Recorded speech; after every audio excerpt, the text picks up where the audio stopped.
Before we get into the paper, I want to acknowledge 1199 again for hosting this, and also my co-writer, John Treat, who works really hard for the project. And we should also, because it always gets left at the end when everybody's tired, thank Irene Shen for getting us all in the room. It's a phenomenal amount of work to get us all here ready for this discussion.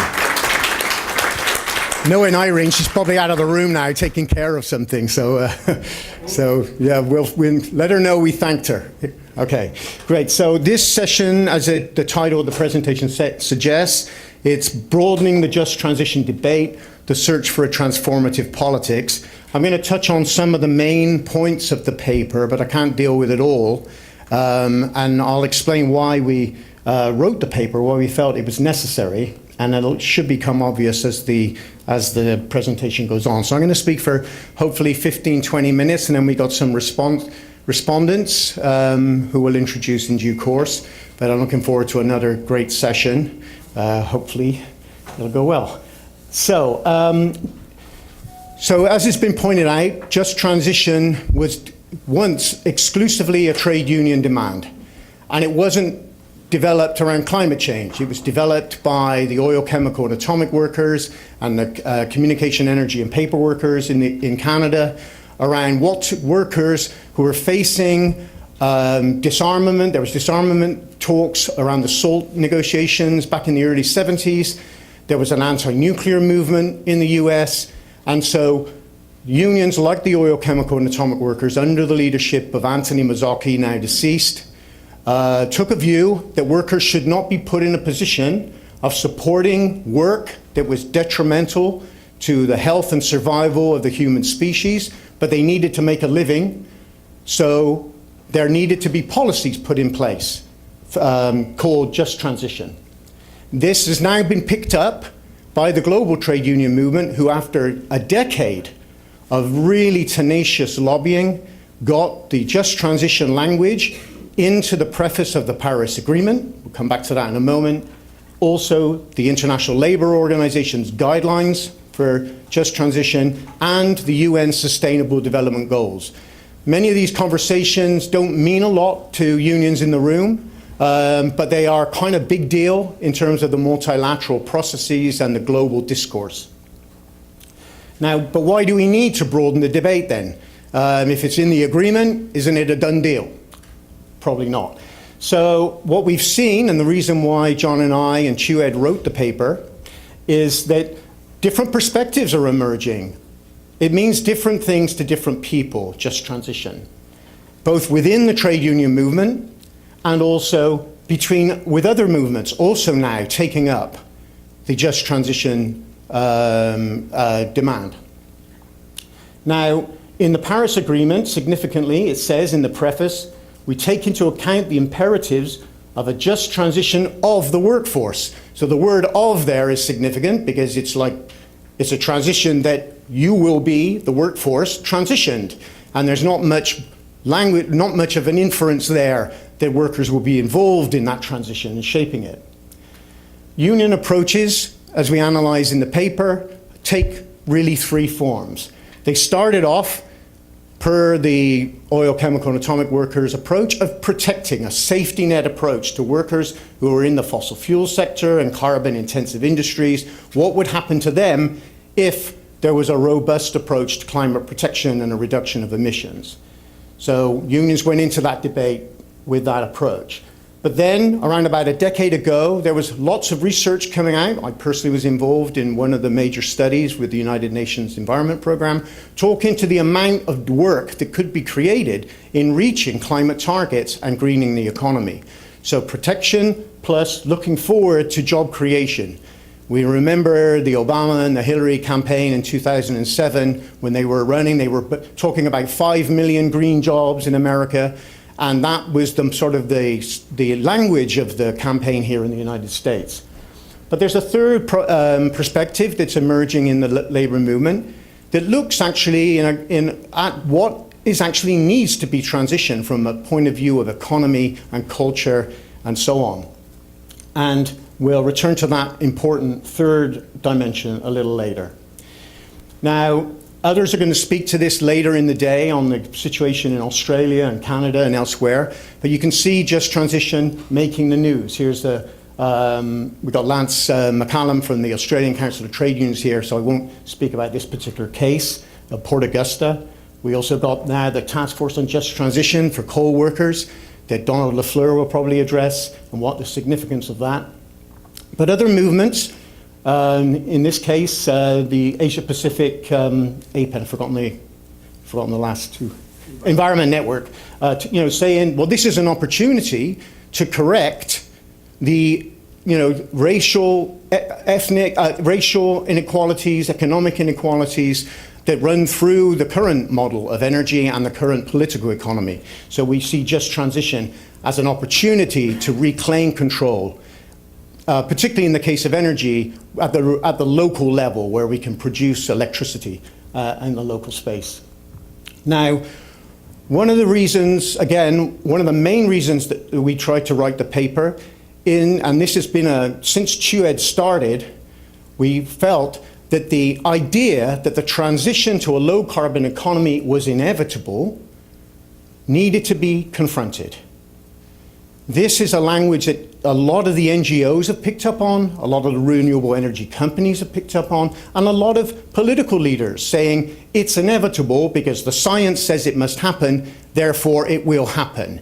And we've been trying to show over the last 5 years that that emphatically is not the case. So we have, this is the former Director General of the UN. We have entered a new era. The progression to a low-emission, climate-resilient growth is inevitable, beneficial, and already underway. We could have an all-day PowerPoint pointing to examples of this approach that it's inevitable. Now, even if we look at the Paris Agreement, we can see that that is not true. The Paris Agreement, you can see the red line there. These are the pledges made by countries on emissions. And what do we see? We see emissions continuing to rise. This is based on if all the commitments in the Paris Agreement were met in full. We already know we have a certain president who doesn't even want to participate in the Paris Agreement any longer. So even with full implementation of those commitments, every country has made a commitment on emissions. That is going to still continue to increase the emissions. If it wasn't for the agreement, it needs to be said, the emissions would go up even more steeply. And emissions levels continue to rise on a global level.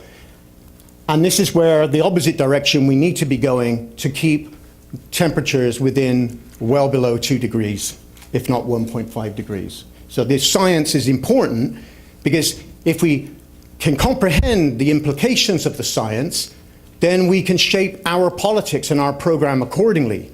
Without that comprehension, we are at sea, floating around without a clear view where to go. So here's, many of you have seen this. This is the sort of temperature spiral. It's only a minute or 40 seconds or so. You can see these are warming, how the Earth is warming. You can see the inner ring is 1.5 degrees, and the outer ring, the danger zone, is 2 degrees. And you can see the last part of that spiral, it's accelerating towards 1.5. So in maybe a decade or so, we could be way past that threshold. Now, one of the concerns that I think we should all have as trade unionists is the narrative around the just transition that has been the dominant narrative in the trade union movement internationally. This is a picture of the signing of the Treaty of Rome in 1957. Why are we showing this picture?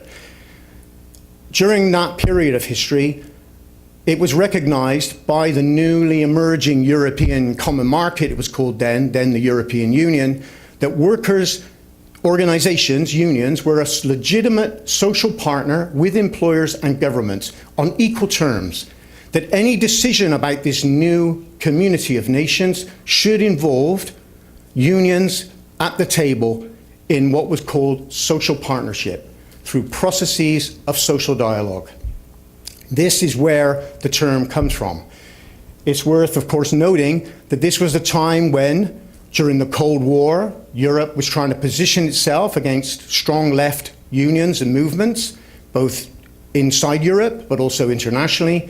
And also there was an economic expansion where the US was leading and Europe benefited from. So there was a completely different situation. And unions who had emerged from the World War II period in the 1930s with strength, with confidence, organizing members, both in Europe and internationally. It was a time of when the movement was in the ascendancy.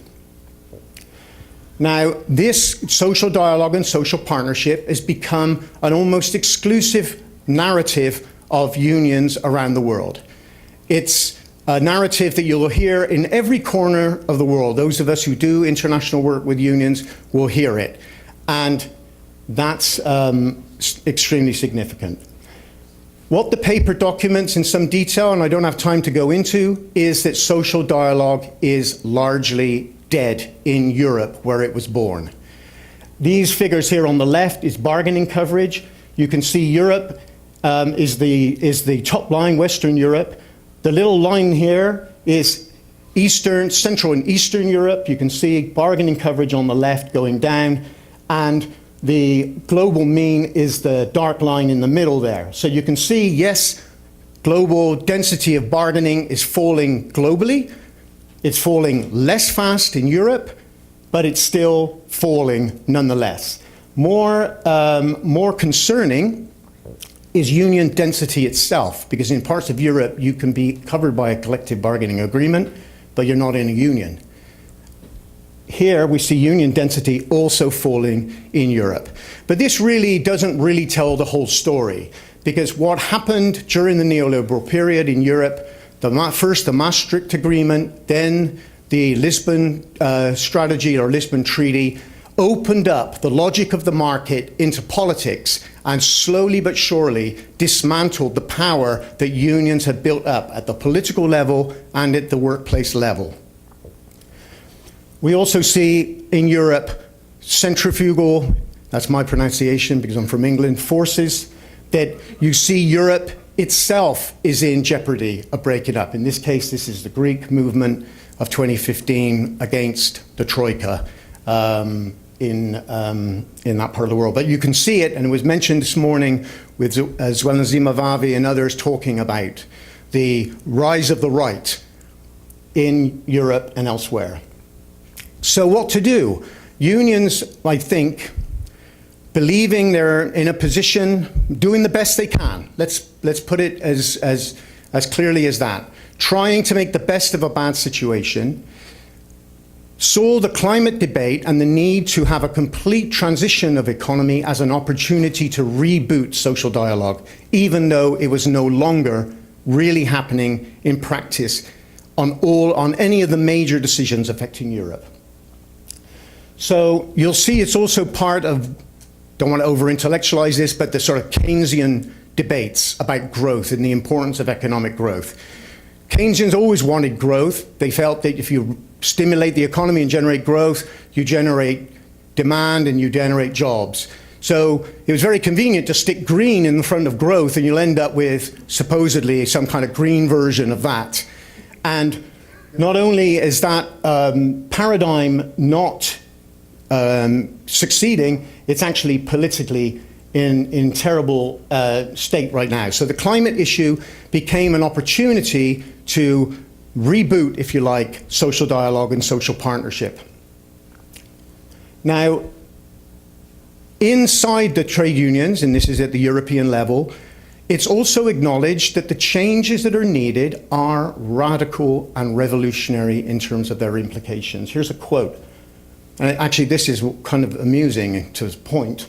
A low-carbon world is within our reach, but will require universal sectoral and economic transformations on a scale and at a speed faster than any in human history. Undoubtedly, the decarbonization process will have some disruptive effects. I mean, this is, in many ways, the understatement that creeps into our narratives at the trade union level, that we don't confront head-on the need in the social dialogue framing for the existing ownership and control of major industrial sectors like energy, but also others, to once again be part of the trade union discussion. Social dialogue, as defined in this debate, has no room for challenging capital's right to control strategic sectors of the economy. And as long as we're not prepared to play that role or to assert that, it's not social dialogue. It's a dialogue on the terms of the employers and the governments who share their perspectives, that the market, liberalization, privatization will continue. And in the power sector, it's continuing now in Europe with the energy package, and it's also being promoted all over the world today, that the way to address the climate crisis is to sell off public utilities, let independent power producers representing private renewable energy companies come into the game. Subsidize those industries so that they're guaranteed revenues and profits at the public expense. And at the end of the day, build up a private industry to reward investors with our money, and then we end up not owning or controlling that sector. That's the fundamental politics that we are dealing with in the trade union movement today. We cannot accept this as a done deal, and resistance to that is growing. Now, a couple more quick points on this. Part of the strategy at the global level is to get closer to leading corporations. You even now find, this is Sharon Burrow, the head of the ITUC, saying, again, an industrial transformation of a scale we've never seen before. So the scale of what needs to be done is not an issue.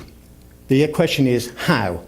We've also got, this is the CEO of Unilever, part of this group called the B Team, which is a group of investors and CEOs of multinationals and one or two NGOs and unions, that they're calling for a just transition. So we see just transition, which came out of the labour movement, is now part of the discourse of a broader liberal corporate community. There's this guy, very much the climate hero among some people. There has to be a green energy revolution. And well, hello, Virgin America. I happen to be in Los Angeles this week for our annual Rock the Casbah charity event. And I thought it was a good time to share my thoughts with all of you on the recent union effort at Virgin America. You've come out with an airline unlike any other. And now, I believe, the TWU is trying to take that uniqueness away. As you may recall, this is the very same lot that was first in line to join one of your competitors in calling for Virgin America to be grounded forever, just 2 years ago. And I believe that if they are allowed to succeed in their current efforts, the TWU would forever change what sets your airline apart in America. I'm so proud of what you have built here, and I, along with many, many travelers who are cheering for this team, look forward to the day when you fly to 40 cities. So what I'd ask is, please get informed about what is at stake with this election, and understand that every single one of your votes do matter. I hope you believe in the Virgin America difference as much as I do, and vote to protect your independent spirit. And I urge you to say no to the old way of flying, and to say no to the TWU. Anyway, thanks for your time, and I hope to see you on a flight sometime soon. See you out there. Yeah. Now, obviously, this is a climate hero with relations now with union leaders who has helped frame the debate.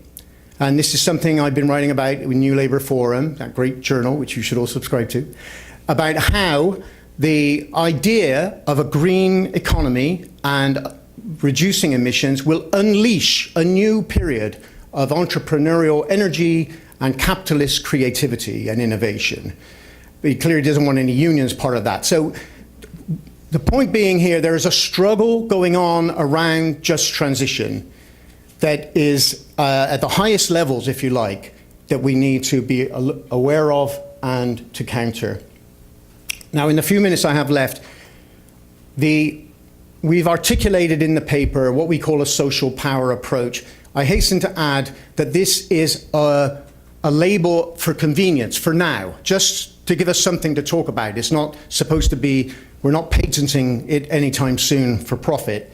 But we saw in the Rio Plus 20 talks, and some of us were in the room in Rio de Janeiro, when the green economy discussion was being put forward to the trade unions as being inevitable, it's going to create millions of jobs, all you need to do is just hang in there and be patient. That got a very, very serious opposition from unions in the room, particularly from unions from the Global South.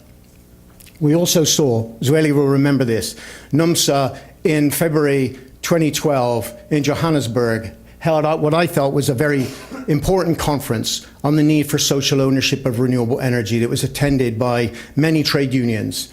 And that inspired certainly myself and others working around Trade Unions for Energy Democracy and the Rosa Luxemburg Stiftung here in New York to organize Trade Unions for Energy Democracy in a meeting we had in Manhattan in October 2012, 2 weeks before Hurricane Sandy hit the region and knocked out everything for a while and killed 41 people on the same day.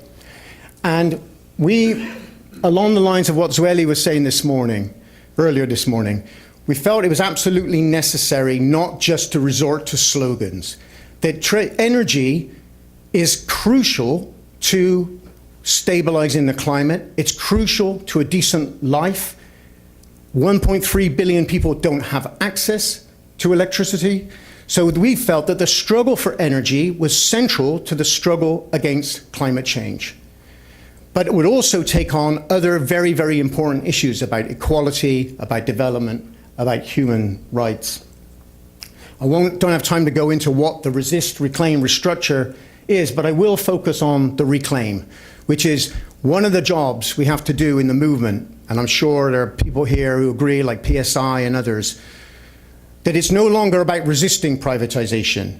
We have to reclaim strategic sectors of the economy, particularly energy, transport, and others, to full public ownership and democratic control. We're not alone in that.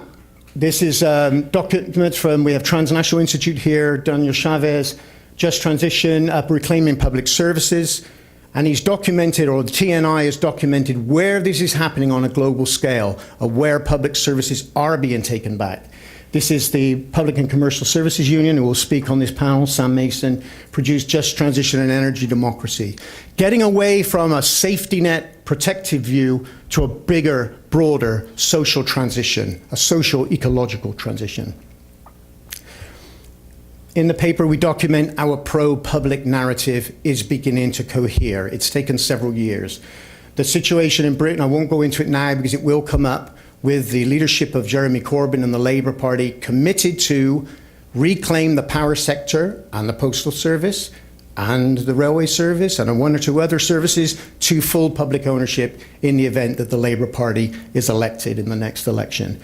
TUED is organising there. We've got a meeting with the Shadow Minister, Rebecca Long-Bailey, a month from now in Sheffield, where we're talking about if and when the Labour Party is elected to government, how do we implement reclaiming the power sector to public control? How do we give workers a real voice in that? There are debates going on what that will mean and what it will entail, but it's definitely moving forward.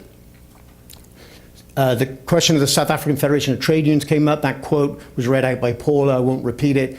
But NUMSA, SAFTU, by saying that we can defend jobs in coal now, because not defending them would be erode the social base for just transition in a heartbeat. But we don't leave it there. We defend those jobs in favor of a planned transition of energy over 2-3 decades, but also with public ownership and social ownership of renewables at the heart of that vision for energy transition in South Africa. In the US, and I'll conclude on these few slides, we've seen, Paula alluded to it this morning, the labor movement is divided on the Trump agenda. Some unions, at least the day after the inauguration of Trump, went into the White House and came out and said this was a great day for the American worker. Why? Because the United States is now the world's leading exporter of petroleum products. That's of gas and oil combined. more than Russia, more than Saudi Arabia. It's been on an upward curve now because of fracking, largely, has developed a surplus in shale gas and shale oil that they're trying to sell to the world, to countries that are energy starved, that need energy. And this is the strategy for economic development of the Trump administration, such as it is. The alternative, we see the NGOs talking for raising the issue of 100% renewable power. It couldn't be further away from the Trump agenda. But, and this is where I think TUED and the trade union movement can play a role, is we have to put on the table with the NGOs, our friends, that we cannot leave this to market forces, that if we don't reclaim control over the power sector, we will not be able to reach this target. It's as simple as that. Here's an illustration. This is US 9.9% renewables. That's total energy supply, and that includes hydroelectric power. So we're talking about a long way to go if you want to get to 100% renewable energy. And you know, in the Bernie Sanders bill and the Tulsi Gabbard bill, there are commitments to get the US 100% off fossil fuels by 2035, or 2050 in the case of the Sanders bill, and 80% renewable energy by 2027. How are we going to get from that to 80% in 9 years without intervening in markets, without reclaiming control over the sector? And it's a global phenomenon as well. This is world energy consumption. Those top three shows the growth of solar, wind, and other renewables. The rest, it's fossil all the way down, and nuclear is largely staying where it is. So if we've got all of this fossil fuels coming into the global system because of uncontrolled extractionism, no focus on energy conservation, no control of our communities, then this is what makes the struggle for energy a civilizational emergency. So with that, we're going to get some responses from regarding the paper, but also general points about some of the cases of just transition and what it means and where the debates are. And so I want to ask, if I can, Donald Lafleur, the Secretary-Treasurer of the Canadian Labour Congress, to talk about what's been going on in Canada and maybe what he thought about the paper as well, if he's had a chance to look at it. Thanks. Samantha Smith of the ITUC came to Canada in June of 2017. We met with 3 ministries, the Prime Minister's office. Tara Peel was there, who's our Health and Safety Environment rep. Joel Duff, Brother Joel, who's the Assistant to the President, was there. That was leading up to, of course, the meeting in Bonn. Catherine Abreu of the Climate Action Network, and with discussion with the labour movement in Canada, decided to make just transition a priority for Bonn, which was very helpful. So the first week in Bonn, we had a Canadian delegation, CLC, I spoke about Terra, Unifor, Sari's here, she was there as well, NUPCHI, OPSU, the Alberta Federation of Labour, the Quebec Federation of Labour, the Canadian Union of Postal Workers, Trades, COPE. So I think we had the biggest labour delegation in Bonn. And we were putting pressure, but McKenna wasn't there yet. She arrived the second week.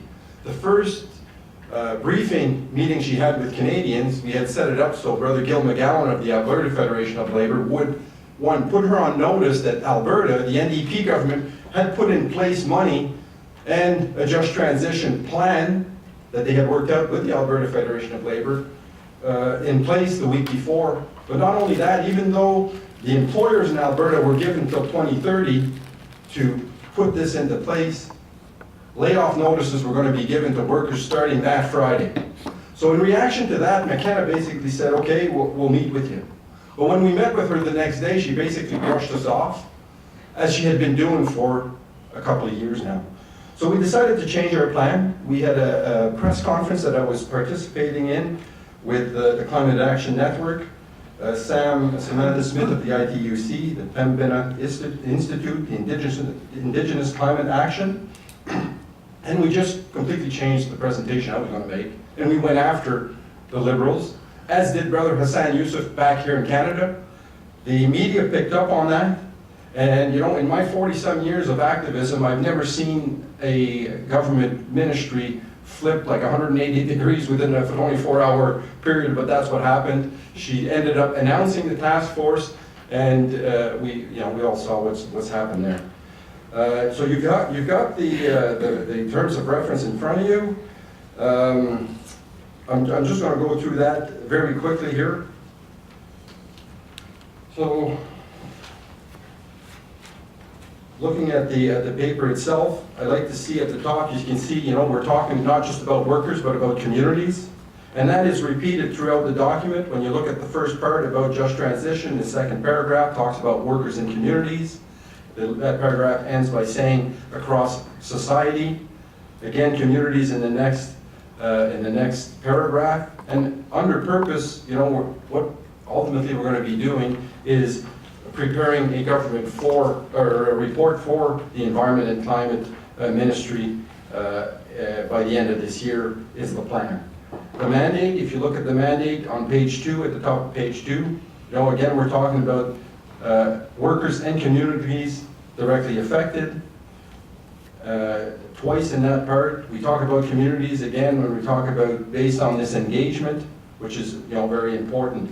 So talking in the context of that, when I did a presentation on the phone there, I omitted to talk about, and I've looked at the documents that were presented by different departments at the first meeting of the Just Transition, and I just wanted to make it clear, when we talk about communities, we're talking about as well our Indigenous brothers and sisters. So the paper, the presentation that was made at this first meeting, I want to draw your attention to the Just Transition, the Canadian and international context. The agreement also identifies the need to respect, promote, and consider the rights of Indigenous peoples, local communities, human rights, and gender equality when taking climate action. Under environment, and this is federal and provincial overview now, Environment and Climate Change Canada. The ECCC is the lead federal department for a wide range of environmental issues, undertaking various actions, including the implementation of Pan-Canadian Framework on Clean Growth and Climate Change, engaging with strategic partners, including provinces, territories, and Indigenous peoples. The task force, when you look at the paper, talks about a secretariat as well, and we can see that in the secretariat is the Frédéric Beauregard-Tellier of the Indigenous and External Relations Division. And the ESD Canada, Employment and Social Development Canada, also talks to skills training for Indigenous people. So these are programs that were put in place but that were brought in to the task force discussions, and I wanted to apologize for not mentioning that more when we had our discussion on the phone. Just to end, as far as the task force is concerned, on page 3, you can see who is going to be on the task force. It's going to be 9 activists or people. A majority is Labour. Brother Hassan Youssef will be co-presiding this. Tara Peel, the sister I spoke about earlier from the Canadian Labour Congress. Gil McGowan from the Alberta Federation of Labour. United Steelworkers, Unifor, and IBEW are also represented on this task force. So the timing is we're looking at a period of 9 months, and we're hoping to have a final report at that time. Now, on the paper, I think it's great. I've been talking about renewable energy in public hands for a long time as well. If I was to say an improvement that, and I'm not sure if there can be additions or whatever, but if we could talk about what I just talked about, the examples that you put up there, and I believe Scotland, New Zealand have now put task force or commissions together as well. Might be some good examples to show that we're, even though we're not moving fast enough, there are good examples out there. So we're hoping that this will be a good example for the world, including all future transitions, such as job loss due to tech change, as I spoke about when I first started speaking. Thank you. Merci.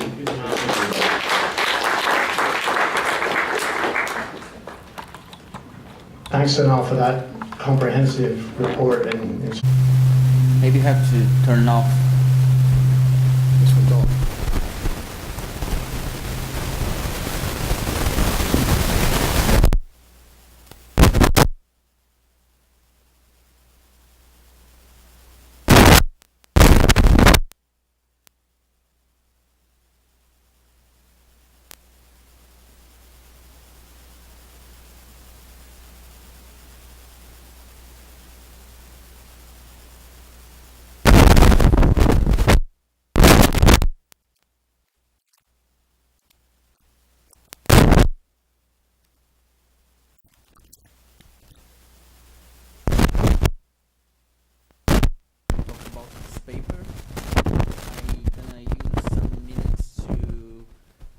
talk about other things because I understand that next days in upstate, everyone's not gonna be attend this meeting. So I gonna use some minutes to talk about a little about what Tuca is doing about this just transition and environmental and energy democracy.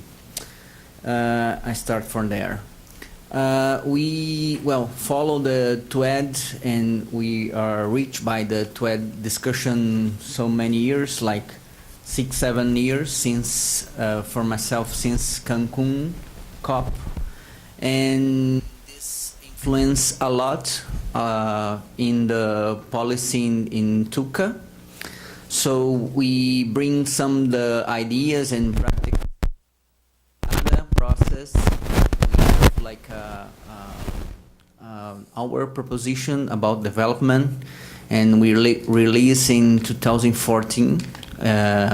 Is an important document for us. So we incorporate some of the TWED discussions in the whole process of discussions in the South American, Latin American, with our affiliates. So that's in somehow evaluating to process, I can say, who are leading a little bit of change of focus in our environmental group, in the Tuca's environmental group, because we are focused only in the climate change process, and we follow the failure COP process, and this is very disappointed. And we now try to open the focus in the region to the energy democracy. And these are really, really good for us because we put in the table some of important subjects who are matter for the region, and we somehow try to work with another not so disappointed process, so this COP, and that's lead us to we are preparing the third conference, the third conference of environmental and labor and energy democracy.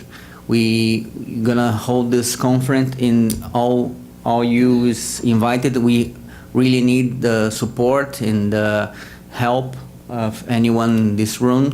We're gonna hold this conference in next October, the early October, probably in Costa Rica. So we just do this first preparing meeting in Buenos Aires like 3 weeks ago, and we put the basis from this third conference. So this document is gonna be a very important issue for us. We want to translate it to Spanish. We can collaborate with that because, like Joshua said, this is the best report about just transition I ever read, and it's gonna be very important for us because we try to leave the denial position of just transition, what the ITUC is saying about just transition. We passed, 4 or 5 years in the South America and Latin America. We just say no for this perspective in this scheme. Who put together governments, enterprises, the private sector, and trade unions. For us, it's very clear, and this document say that is impossible for us, because we very honestly don't trust the companies, and in a lot of cases in Latin America we don't trust or recognizing the governments. For example, Brazil, it's impossible to sit together with the cool government of Temer, or the pretty anti-union governments like the Argentina one from Macri. So this scheme, the proposition of social dialogue, just don't work. But we have to admit we not be able to put something, other ways to force the just transition in the table. In the region, we just say no from the Just Transition Center, we just say no to ITUC, but we really need to have a actual proposition. So that's why we're trying to do in this conference, this October 1 process. And we have very good clues and a pathway starting from this document. This is the most important thing I have to say about this working paper. And we can start from here to formulate South, or I don't know if I can say a South perspective, because I understand the Asia Pacific is very different, the African is very different, but we want to try to put in the table some Latin America perspective, some consensus about that, and open a dialogue with brothers and sisters from the global South, and try to influence the global position about the just transition process. That's important for us because in the international level, in the regional level, we have the support, and we have the support of important organizations who is a very good alliance for the TUCA. Friends of the Earth, the Via Campesina. I think because the just transition concept is in the preambles of the Paris Agreement, came from the discussion of the just transition concept. And in the first moment, in the discussion with Friends of the Earth, is an important addition from the trade union's perspective. They brings, for example, this idea of community. We have to involve the community in the whole work and process. So we want to do this conference, the regional conference, with a lot of support of the environmental movements, with Friend of the Earth, the Campesino movement with Via Campesina, women's movement with the women's, Women's March, World March, who's a very good alliance with us in the region, and well, other movements in South America and Latin America. And we try to do, and we really want the support, like I said before, of the brothers and sisters from TWED. About this document, like I said before, and endorsing what Joshua said, this is a very, very good document, including for our perspective. It's very useful for international trade union, but it's very useful from the TUCA discussion among our affiliates.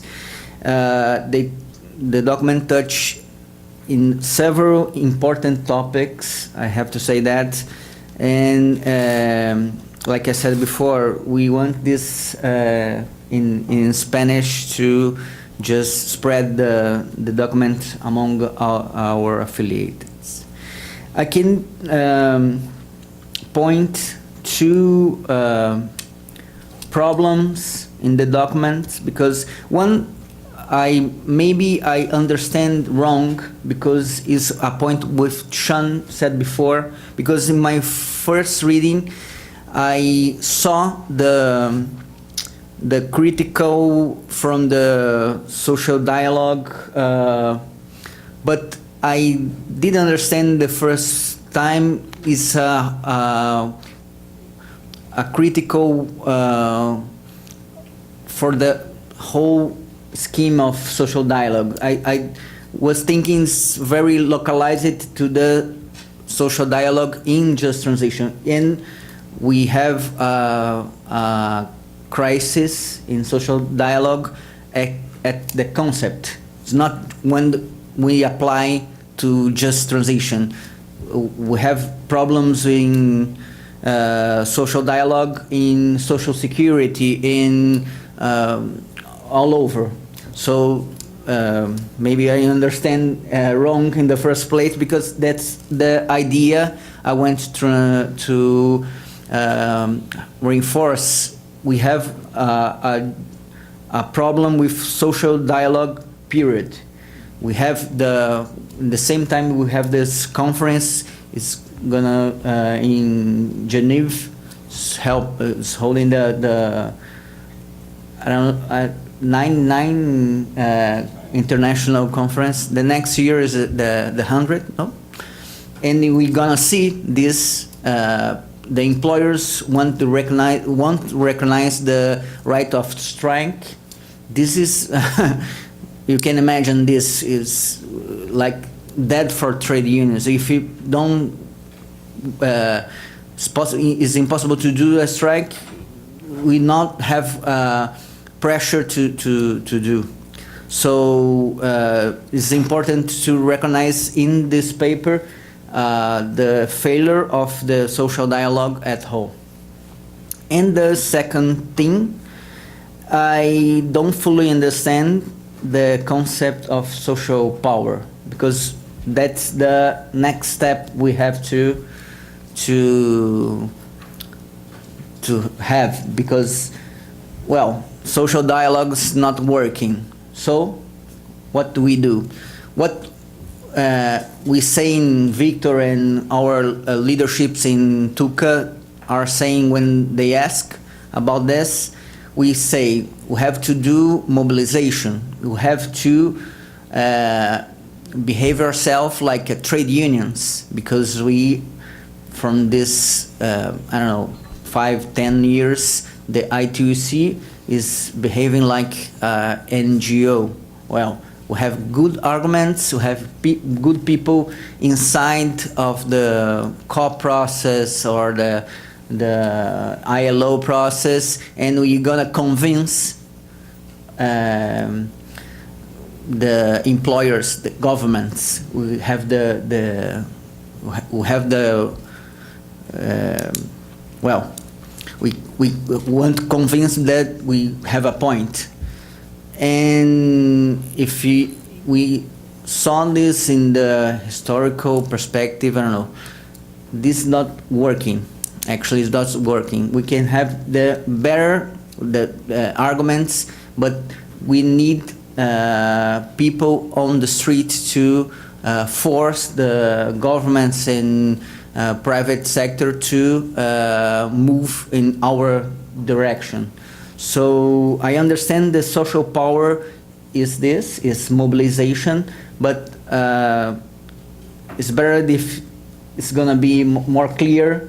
I don't know, maybe I don't understand completely, but that's what I mean. The solution, we are actually now thinking about the solution, thinking what we put in the social dialogue not working, what you put in this scenario. But and the answer for me is mobilization. We have to get strikes about just transition, and that's why we are here. That's why we put together this document and so on. So that's my two only points. But the document is amazing. It's a very good job, guys, and we well, I rest my case.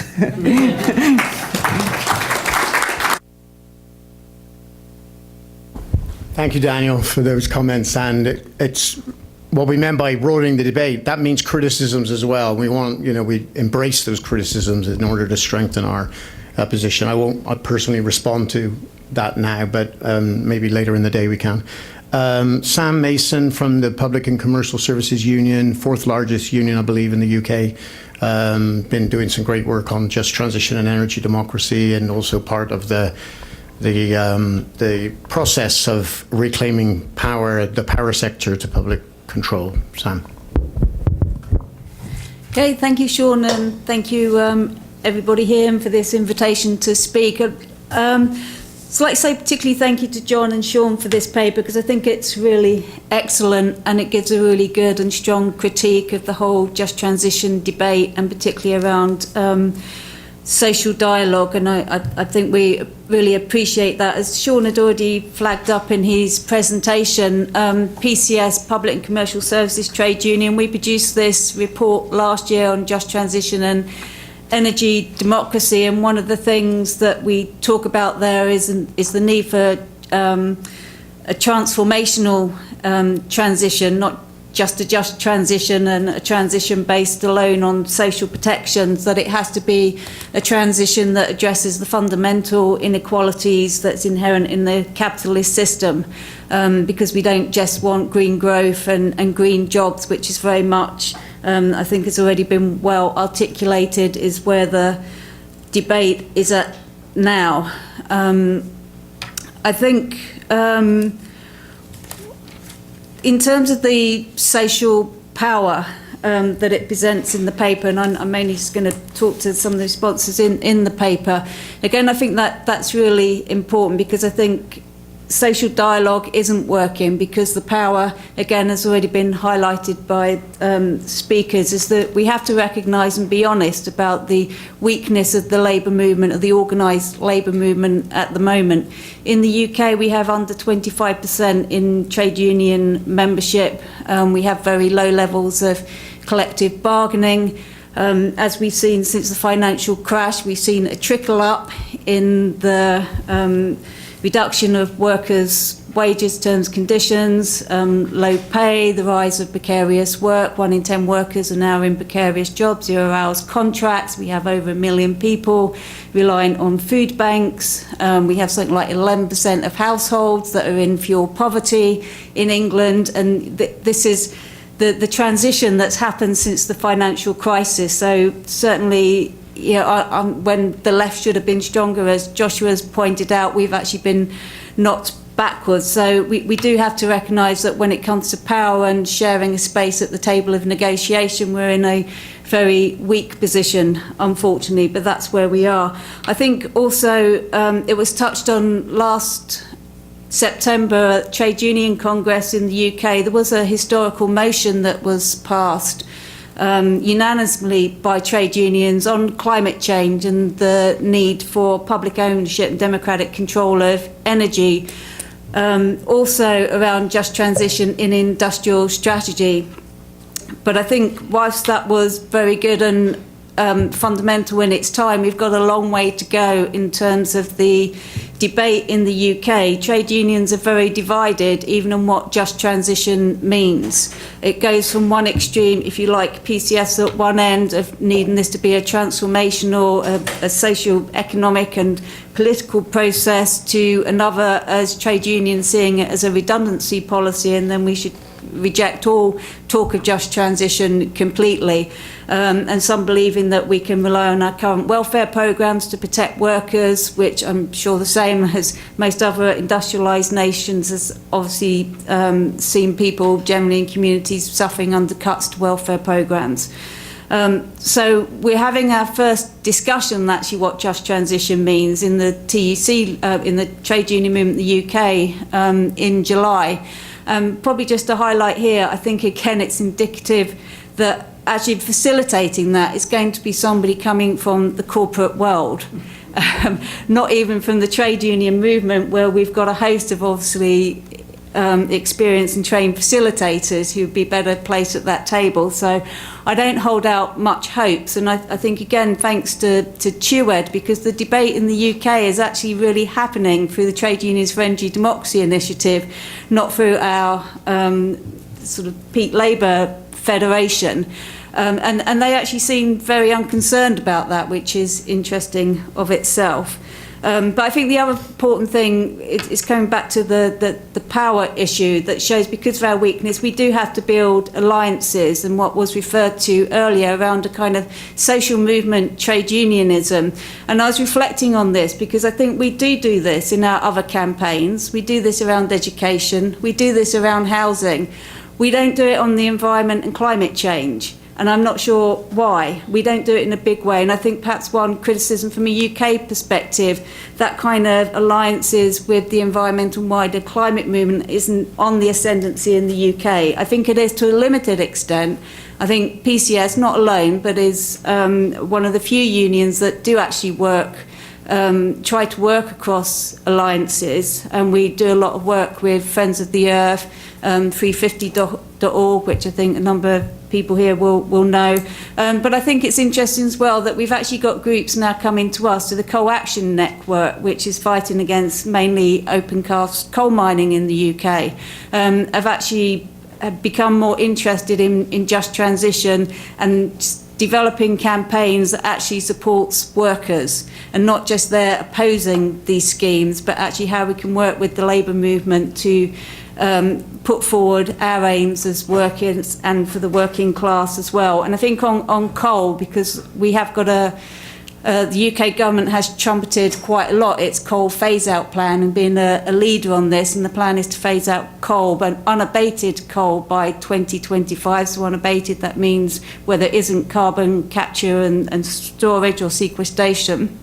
Also, that doesn't mean that's in the power sector, so that doesn't mean in terms of other coal, so like metallurgical coal for steel production, and there's currently already plans underway for deep coal mining off the north coast, 80% of that which will be for export. So whilst we argue for a steel industry in the UK, that's not actually going to be to develop it, and obviously that's not looking at some of the decarbonisation that needs to happen within the steel sector.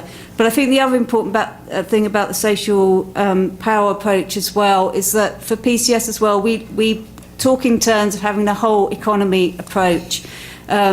It's been important for us partly because we're a civil service union, so we're at the heart of government where most of our members are. We don't have members in the energy sector, but we do have members that are working on the policy monitoring and regulatory roles of energy and all these sectors. But we can't just limit it. We don't think just transition is just about limiting it to the energy sector and a sort of like-to-like transfer of jobs and skills, which is really, again, where the debate largely is. And I think that's largely where it is in terms of the social dialogue debate. A lot of it is just stuck in the skills transfer rather than actually looking at, well, what does this new economy look like, this zero carbon economy look like? Because it was highlighted around militarisation, and the UK government is setting up a whole number of deals and boosting its arms export economy, but also we've got the issues of automation as well to confront. But I think this is part of where we've got some positive hope in terms of the Labour Party and their movement around public ownership and democratic control of energy. They're still not really connecting that up into a wider climate change framework.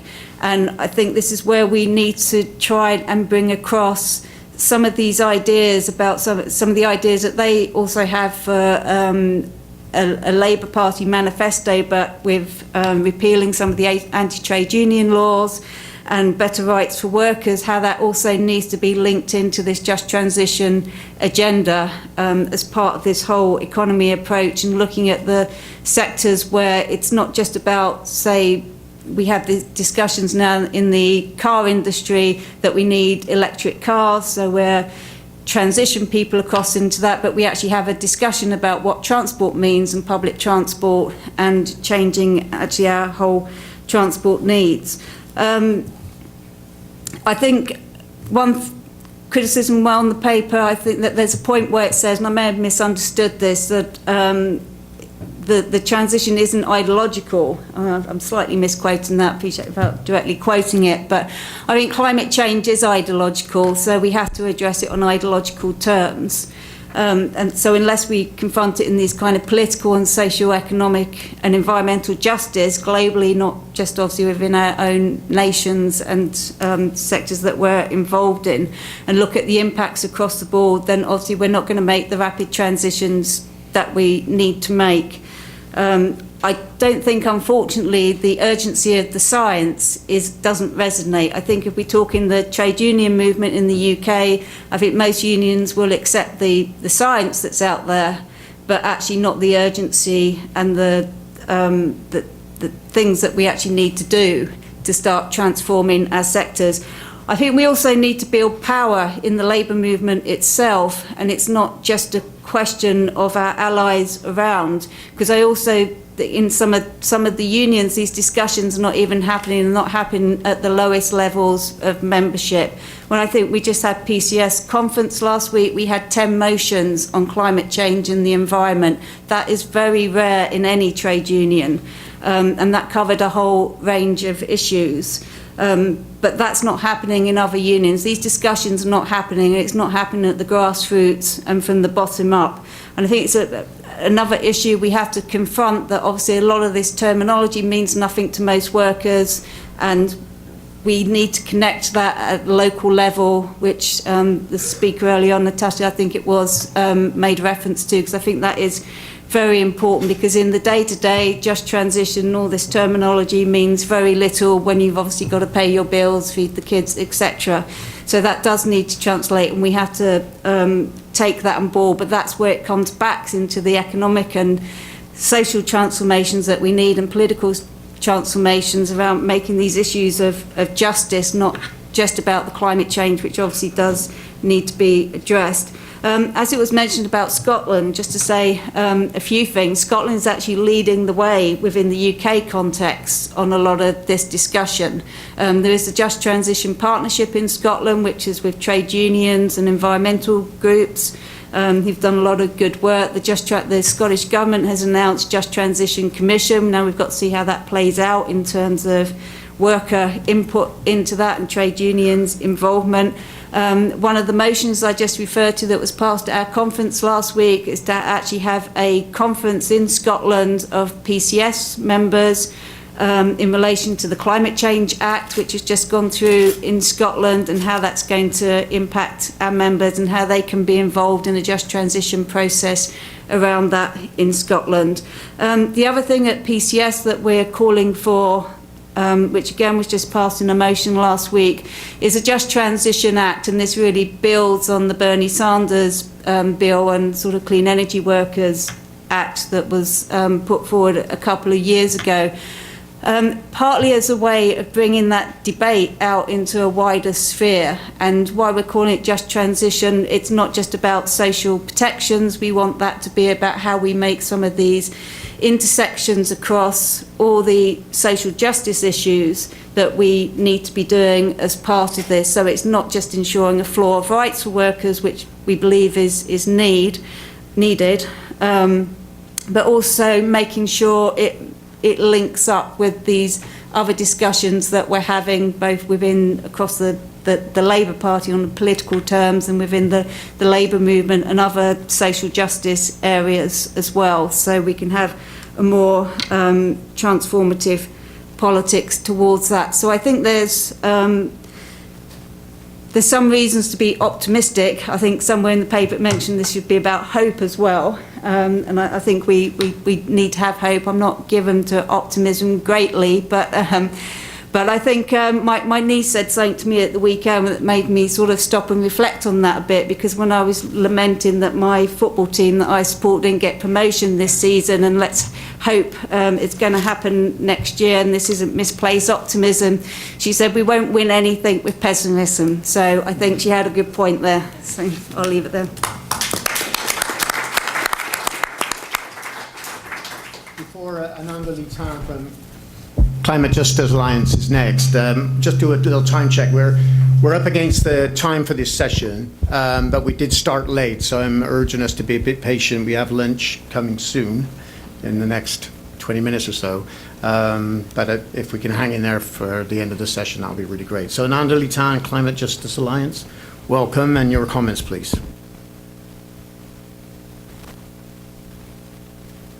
Okay, thank you, Sean, and thank you, Trade Unions for Energy Democracy, for this excellent paper. And thank you all. You know, if it weren't for, dare I say, the radical leadership of the labor movement that I believe is represented here in the room, I probably wouldn't be here myself.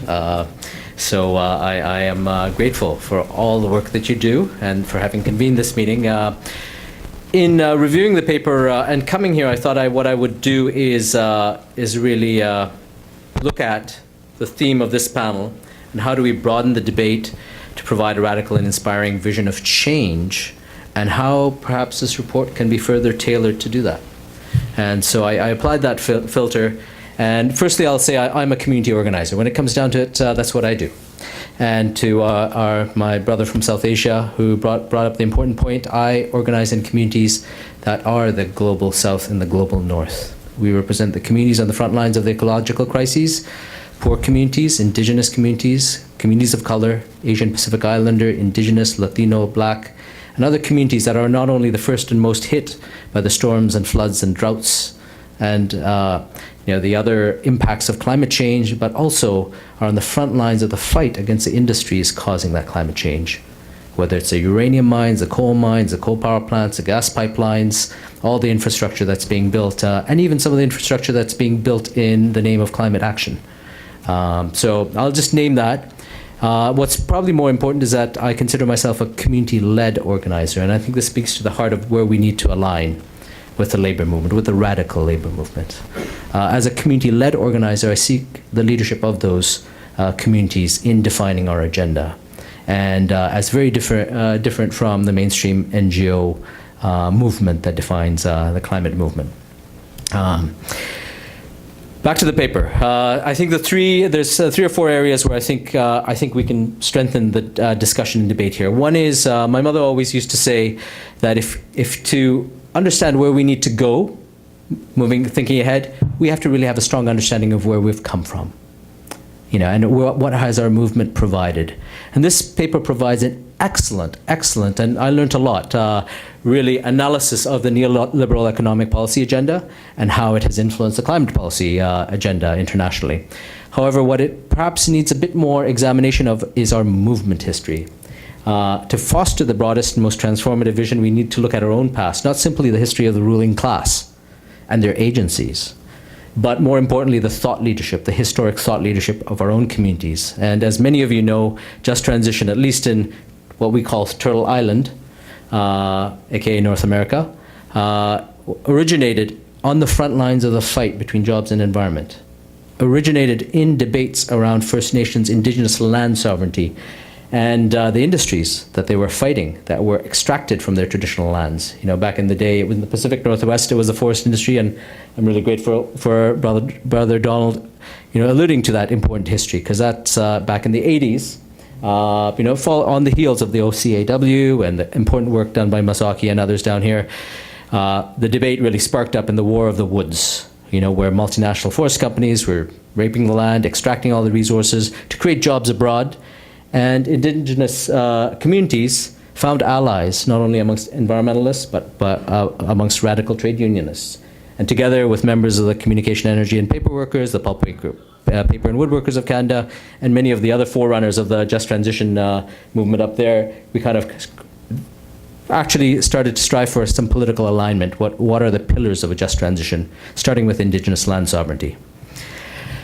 Some of that history is so important, it is reflected in why Standing Rock happened. It's reflected in why the Kinder Morgan protest is happening right now in the community I live in, and why pretty much all the indigenous nations, barring 3, between the tar sands and the coast line of where Vancouver is, have lined up against this massive extractive effort. We just learned that Trudeau is planning a buyout, a $5 billion buyout of this pipeline company.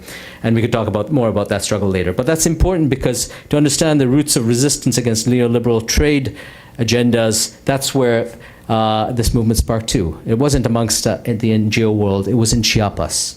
It was amongst campesino movements, indigenous peoples movements, who were the first ones to bring the warning of what neoliberal trade policies threaten to do to the rest of us up the coast of Turtle Island to many communities in North America. It's also how we define vision, because some of those communities, not modern Eurocentric science. There's a reason we asked the scientists and the faith leaders to march at the back of the climate march it's not because we were in denial of science, but because both science, Eurocentric science, and faith have served other agendas, the agendas of the ruling class. They have a few centuries to make up on that before they get to march at the front of the march. It was indigenous leadership, the people who know what is the pathway, not the renewable energy experts.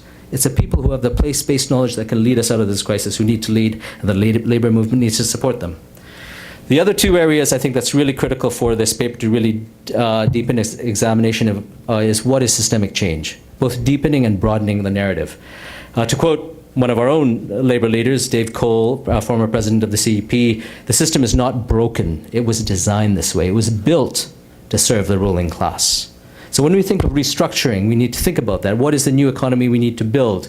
Based on local indigenous knowledge, based on the political power of communities and workers, but really serving ultimately our agenda, not somebody else's agenda. And that is currently a huge problem in the climate movement. And unfortunately, even many of the initiatives spoken about here in this room is falling into the false trap of neoliberal corporate techno fixes that are not going to get us to where we need to go.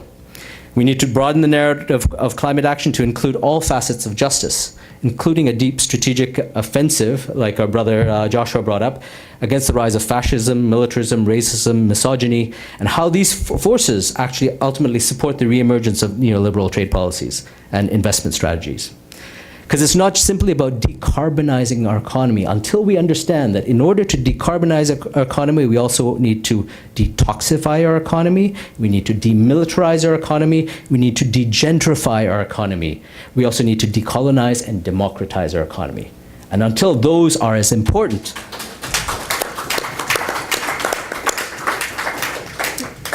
goal as how many parts per million of carbon we're going to reduce, we're not going to get anywhere. I'll be straight up. Our movement's not about 350, 400 parts per million degrees. It's about the needs of communities, the poorest communities on the planet. And if the labor movement cannot support the leadership of the poor, we don't have a starting point in this game. So there's a lot more to that we can unpack, about the relocalization, redesign, but also rethinking political leadership and our own base building strategy in engaging in this crisis. Around real needs, and that's where the commonality comes in. One piece I will mention, though, there is an important part that we need to look at, and I'm really glad that Sean and others brought this up in this report, is delineating between false corporate promises, the techno fixes embedded in the neoliberal trade agenda, and community-led solutions. Governor Jerry Brown is inviting the world to the Global Climate Action Summit in September in San Francisco. With the leadership of the new climate heroes, the Richard Bransons, the Michael Bloombergs, the Anand Mahindras, the Tom Steyers, the Elon Musks, the champions the captains of industry who are going to save us. And of course, the NGOs that provide them cover. I'll call it up, straight up. The Climate Action Network, I was on a conference call with them, and I said, as long as you're going to support the solutions that Michael Bloomberg and Elon Musk are putting on the table, we're not with you. The line's very clear in the sand. What the Global Climate Action Summit represents, it not only represents these industrialists and their efforts to increase market share and adapt, but it's really about some fairly advanced, Al Gore, the global pollution trading markets. And I know that, the labor movement has been involved in this dialogue. The most recent cap and trade bill in California was a perfect example. We were not on the same side. The labor movement there took the side of the industrialists, the corporate polluters, the climate and disaster capitalists, and abandoned us. That's what's being negotiated, a global pollution trading market, the harmonization of the California cap and trade scheme with China, Canada, and other cap and trade schemes, and efforts to financialize pollution, financialize harm, financialize and make profits, off the impacts on the poor.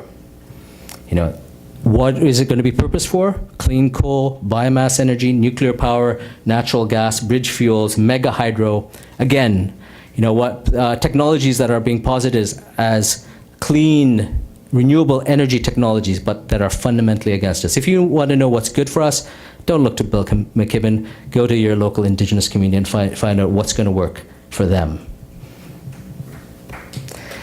Finally, it's about getting back to basics. And I think this is where I'd echo a lot of my fellow panelists. I think there needs to be some instruction on how are we organizing political power. I think I really believe that hope needs to be organized.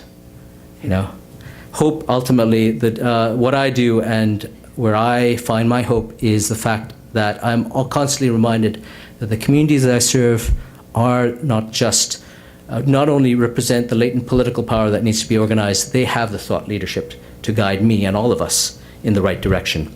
Beyond the false binaries of jobs versus environment, to really understanding how can we create an economy that not only serves the natural ecosystems, but communities and workers first.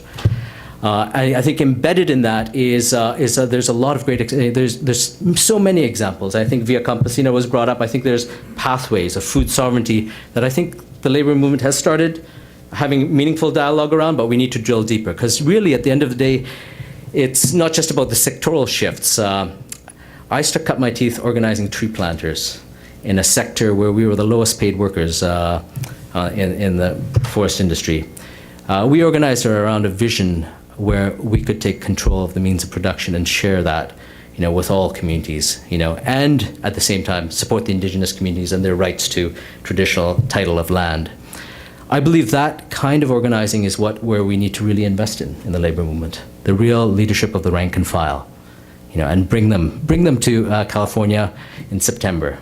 Turn up on the streets at the Solidarity to Solution Summit, where we're going to invite hundreds of communities from around the world to really talk about what's the alternative to what Bloomberg, Musk, Branson, and Jerry Brown are presenting. And we invite the labor movement to join us on the streets to take direct action. It's a target-rich environment, the San Francisco Financial District, and it's also a place where we've built power on the streets. Let's be strategic. When we take action, let's be strategic and try to shift the frame, because that's where I think we will gain some traction. So September 9th and 10th, the People's Solutions and Solidarity Summit. We invite the labor movement to come and join us, and then we take direct action when the corporate, the disaster capitalists start meeting inside. Thank you. Thanks, Ananda.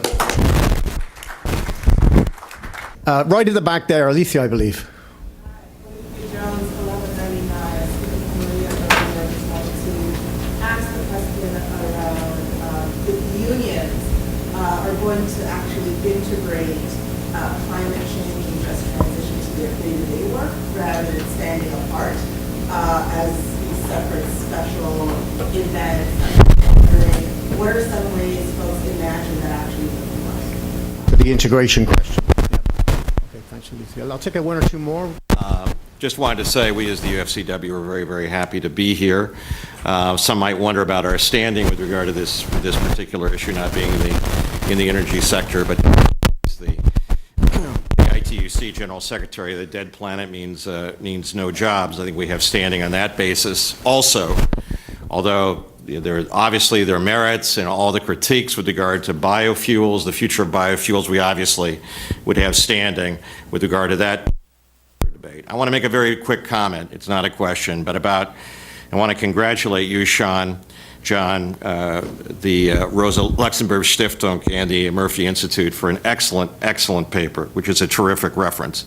But I want to just make a very brief comment about this issue of social dialogue and social action. I totally agree with what has been the critique and the deconstruction of social dialogue, its practice. By the way, when you're showing in the photos with regard to the Treaty of Rome, photos of 1957, you could have shown the photo of the Treaty of Versailles 1919 photos of the actual founding of the ILO with regard to the whole concept. There's no question that social dialogue has been manipulated, it's stacked, and that we come to a totally stacked table on it. I do think, however, and this follows up on some of the comments that Danielle was making, that both tactically and strategically as a global trade union movement, I know the paper does not say reject, we're going to continue to reject social dialogue. But the question of the global labor movement, its position on social dialogue, I think has to be very carefully articulated, nuanced for the future. And let me just say this, there's a certain dialectic in terms of using the mechanisms of social dialogue to expose social dialogue and to get to the points of the paper. I mean, for example, as has already been pointed out by Danielle, at this moment is the ILC in Geneva. That's an instance of social dialogue. It's also an opportunity within the various instances of that conference to expose the contradictions. That's done on the Committee of Applications of Standards all the time. It's being done. And I perfectly understand Daniel's point. We can't sit down at the same table with golpista governments. But let me just point out this detail, Daniel. At least I have been informed by this by the AFL-CIO delegation this morning, that on the list of countries to be examined on the Committee of Applications of Standards includes Brazil on Convention 98 for ostensible violations of that convention. And obviously the whole political context of that will be examined. And Mexico on Convention 87. And what will happen in that committee? Well, Brazil will be brought forward as a government to actually respond to employers and workers. Is that an instance of social dialogue? It is. The ILO considers that an instance of social dialogue. So anyway, I won't belabor the point, but I just wanted to underscore that point, is that we may be able to use the mechanisms of social dialogue to actually expose the contradictions which are so ably articulated in this paper. Thank you. Brother from India, please. I'm Chennaya from India, working with agriculture workers and forest workers, fish workers, and also feel energized to take this further. When you see the pragmatic level, lot of challenges leave us. Those communities which has been struggling to protect their own resources as against the corporate sector, which has been grabbing whatever the meager resources that are with the community, which contributes to this kind of process if at all they are supportive. And on the other hand, the organized sector is only 6% in India, is concerned 6% of the organized sector of workers is nowhere near to these realities because they were really in phases of protecting their own work and employment. So the state power is becoming like a broker, is a very bad word to use, to corporate sector. And how are we really bridge these things?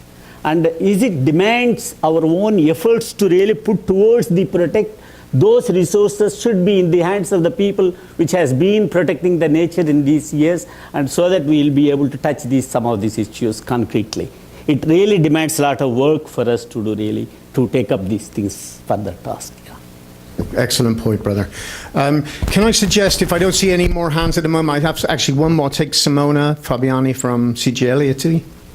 I think Simona, you had your hand up? Yes, please, Simona. And then we'll maybe see if the panel wants to respond to the question Alethea raised about integration, but we have to be very succinct. Please, Simona, thank you. When social dialogue is not good to achieve our objective, what can do trade union, and if we are able to build the mobilization, the fight, the struggle to achieve our objective. And I think this is the problem in this moment, because we are not winning, and we have to organize a struggle and a fight. This morning I hear a lot of comrades from different country or different organization, but also social movement. We have the same objective. I think just transition is not only a transition to another kind of work in a decarbonized economy, but you have to take together all the issues that this morning we speak about. Social justice, fight against inequality, fight against fascism, racism, water crisis. We have to take all this fight together, as is not easy. I think the point that is important is in this work and to make a common reflection on how we can do, because we are, Samantha say we have to be honest, we have difficulties because we have good theories, but we are a lot of people in the world, but we cannot win. So I think and I hope these days help us to discuss together and find not a solution, because I think it's very difficult, but an inspiration to work together. Thank you for that, Simona. Maria, did you want to maybe conclude this session? And then we can come quickly back to the front. I know, I was thinking of when people are talking about the critique on social dialogue. Here in our union, social dialogue, all the participating partners have their own strategic interests. We view this as just one tool in our toolbox. As a union, engaging with management should be viewed, or social dialogue should be viewed as a tool in our toolbox, and we as trade unions should not surrender our right to strike, our right to mobilize, our right to take action on the streets when we feel it's necessary to put the pressure, the strength in the bargaining table or whatever, because it's still the 101. You will have strength at the table if you have the strength in the street or in the workforce or in the communities. Thank you for that excellent point, Maria. I'm going to take it back to the front, but it will have to be very, very one sentence, two sentences response. Perhaps take up Alethea's question about how do we integrate, and this was raised in other questions, how do we integrate these other issues into climate and a struggle for energy being a strategically crucial area of struggle in the world today. So Daniel, can I start with you? Because I think respond the first question for the sister. I think we have to put this subject in the political importance that it is. For example, we are having support of the German organization here, and Germany is a good example of how the environmental issues is important political matter in Germany. They can Merkel or another candidate have a position in environmental issues can change the election. We have to do this with the just transition and the future of the earth. So it's a role from everyone in this room, everyone in the trade union movements to raise the importance of the environmental energy democracy issues inside of the trade unions. This the only way. And just 1 minute about what Stan said about the social dialogue. I don't have problem with the idea of social dialogues, because social dialogue, the whole idea, what the trade union stream brings to the table with the negotiation, people power. That's why we have a problem now, because we renounce for this element, this key element. We go to the table with good ideas, with a good paper. We renounce to gather people, mobilizations. That's the whole problem. That's what you have to change in the future. thank you, Daniel. Sam. Just come back to the question about integrating climate change day-to-day work. A couple of initiatives in PCS. I mean, one thing we've always tried to do is just not talk about what we're against and what we're for and come up with alternative plans. So three specific areas at the moment in our revenue and customs. So it's our sort of tax offices as well. There's a mass closure programme going on at the moment. So we're actually working on looking at the carbon footprint of those closure programmes, the impact on workers and communities.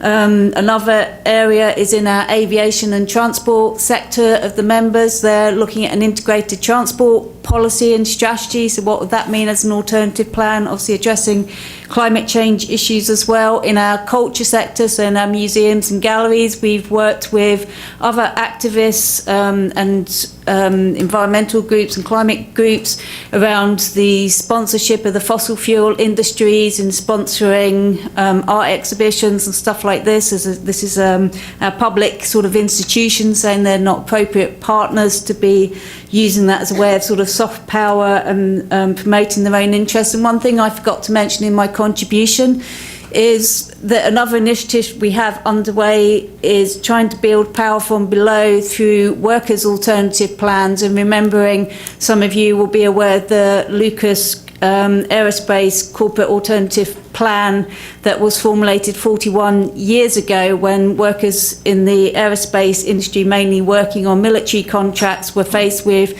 massive redundancies. They actually drew up a plan looking at socially useful production, so rather producing things to go and kill people, producing stuff that could actually save lives and help people's lives. So we actually have a new project, and that's a grassroots project, so trying to look at bottom-up ways of working with communities and workers as the wealth creators about how they've actually got the solutions and can start building the alternative plans within their own communities and sectors. So that's another way we're trying to integrate this into a sort of industrial negotiating and bargaining framework. Thank you for that, Sam, and reminding us of the Lucas plan, so important.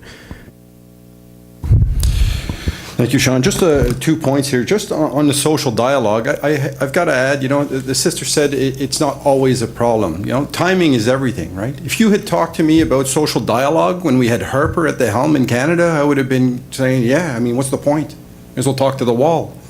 And Trudeau hasn't been perfect. We just heard they're buying a friggin' pipeline, which is mind-boggling. But we've gotten an asbestos ban, improved Canada pension plan, movement on gender, the Just Transition Task Force, and we've still got a lot of work to do. But, I'll add to that, just look at the States. Obama versus Trump. In South America, we've had, great leaders, Chavez comes to mind, Morales, Lula. Timing's everything. And regardless of that reality, it's never enough, and it's not the end-all solution, We need to take action, we need to organize. Just answering the sister's question, union committees, environment committees, we've got an environment committee that brings together potentially 56 unions in Canada, and we talk about the environment all the time. Collective bargaining. If you go to Adapting Canadian Workplaces, you'll find contractual language from around the world that you can incorporate into your collective agreements, including having environment committees that mirror health and safety committees, so on and so forth. On privatization, I just want to add, OPSU in Ontario has been doing a great job pushing the We Own It campaign, and it's helping us in Ontario push back on the privatization of hydro, and the NDP government is surging in the polls, and they're promising to put hydro back into public hands. I just want to say a couple of things. We're hoping to have a climate change jobs conference in the spring of 2019 in Canada, and we're working on a musical that hopefully will play around the world about the Winnipeg 1919 general strike that will be premiering next year, and I'm looking forward to that. Thank you for that, Tanal. Ananda? Sorry, brother. I'll try to be brief. I personally don't have a problem with social dialogue. My issue is with who you're having that social dialogue with. That's right. Now, if the labor movement wants to keep talking to the bosses and the NGOs that provide them cover, you can keep doing so, but you won't be talking to our movements. If you want to talk to our movements, we have a whole set. We're keen to engage with you, and I think therein lies the opportunity and the possibility. Because one of the problems I see emerging from the social dialogue is what I call issue reductionism, similar to carbon fundamentalism, where you get siloed into dealing with piecemeal solutions that will never really get us there. You know, and that's what happens when you talk to the people ruling the world and the people destroying the world and all the NGOs that provide them cover. I keep saying that, just make note of that. There are NGOs that are set up to provide them cover. The other side of the coin is, if you believe that it is a systemic problem that we need to address, you need to come up with systemic solutions and break out of the sectoral silos. And that can only happen when you immerse yourself on the front lines of the crisis, with those being most impacted. Yeah. Thank you. Excellent panel. I think the morning sessions have been great. I hope you agree.